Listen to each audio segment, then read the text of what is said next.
तो दोस्तों आज हम सीखने वाले हैं कैसे हम अपनी वेबसाइट के अंदर कलर पिकर और रेंज स्लाइडर का यूज़ कर सकते हैं और साथ ही साथ इनपुट फील्ड हिडन का क्या यूज़ है।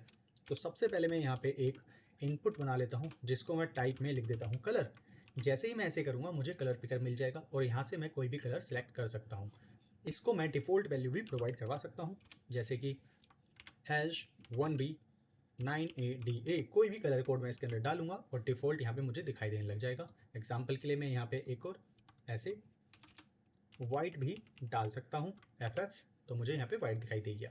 सेकंड है हमारे पास रेंज। रेंज किस तरीके से काम करता है ठीक से समझना। मैं यहाँ पे लिखूँ रेंज, तो इस तरीके से रेंज स्लाइडर मुझे दिखाई दे जाएगा। बाय डिफ़ॉल्ट इसकी वैल्यू 0 से लेके 100 तक होती है।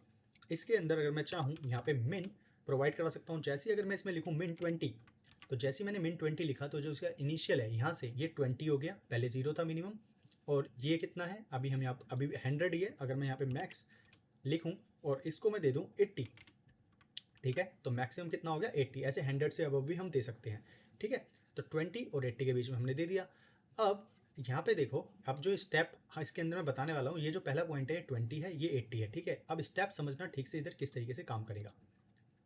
मैंने अगर लिखा यहाँ पे स्टेप 20, ढंग से समझना। ये मैंने क्या कहा, ये अगर मैंने मिनिमम 20 दिया तो ये पॉइंट कितना हो गया 20। तो अब किस तरीके से काम करेगा, 20 स्टेप में बढ़ेगा। यानी कि अभी क्या है 20, तो अगर मैं देखूँ 40, देखना अभी तो आगे 40, 60, 80, ये शायद 2 बार आगे बढ़ गया। दोबारा स्टार्ट करते हैं। 20 के बाद 40, 60, 80 सही काम कर रहा है। 80 हमने मैक्सिमम लिया हुआ है, करेक्ट। 3 स्टेप में यहाँ तक आ रहा है, देखो 1, 2 और 3, तो सही काम कर रहा है, 20-20 में आगे बढ़ रहा है। ऐसे ही अगर मैं यहाँ पर इसके अंदर वैल्यू दूँ, ठीक से देखना, या मैं एक चीज़ और इसको 10 करके दिखाता हूँ फिर और अच्छे से क्लियर है। 10 किया मैंने यहाँ पे, ठीक है। अब यहाँ पे देखो 20 है तो 30, 40, 50, 60, 70, 80 10 स्टेप में आगे बढ़ रहा है। ये आपको क्लियर हो जाएगा। थोड़ा सा ट्रिकी है यहाँ पे देखना वैल्यू को। अगर मैं बाय डिफ़ॉल्ट यहाँ पे वैल्यू दे दूँ 40, बाय डिफ़ॉल्ट क्या वैल्यू दी 40। अब 40 आप बोलोगे यहाँ पे क्यों आ रहा है, क्योंकि ये कौन सा है 20, राइट। ये कितना है 20, 30 और 40 इधर आएगा। अब 40 के बाद हम 10-10 स्टेप में आगे बढ़ते हैं, देखते हैं 80 तक जाता है या नहीं। 40 के बाद 50, 60, 70, 80। होप आपको अच्छे से क्लियर हो गया होगा रेंज स्लाइडर भी किस तरीके से काम करता है।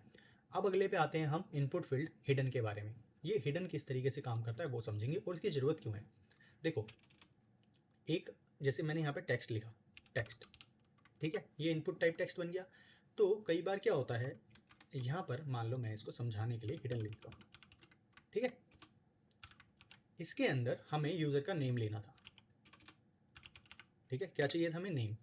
तो यहाँ पे इसको नाम देते हैं, ऐसे ही नेम लिख देते हैं, फर्स्ट नेम कुछ भी। तो अगर यूज़र इसके अंदर टाइप कर रहा है कुछ भी, तो जब हम फॉर्म सबमिट करेंगे तो हमें इसकी वैल्यू चाहिए।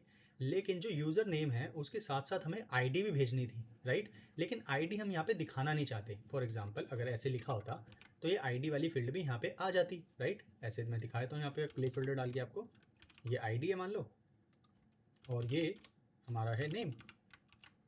तो मैं इस आईडी वाले को यूज़र को नहीं दिखाना चाहता। यूज़र को हम क्यों दिखाएं, आईडी उसकी नीड नहीं है, तो हमें बस नेम दिखाना था। लेकिन फॉर्म में डेटा भेजते वक्त हमको ये चाहिए थी, तो हमें यहाँ पे रखनी ज़रूरी थी।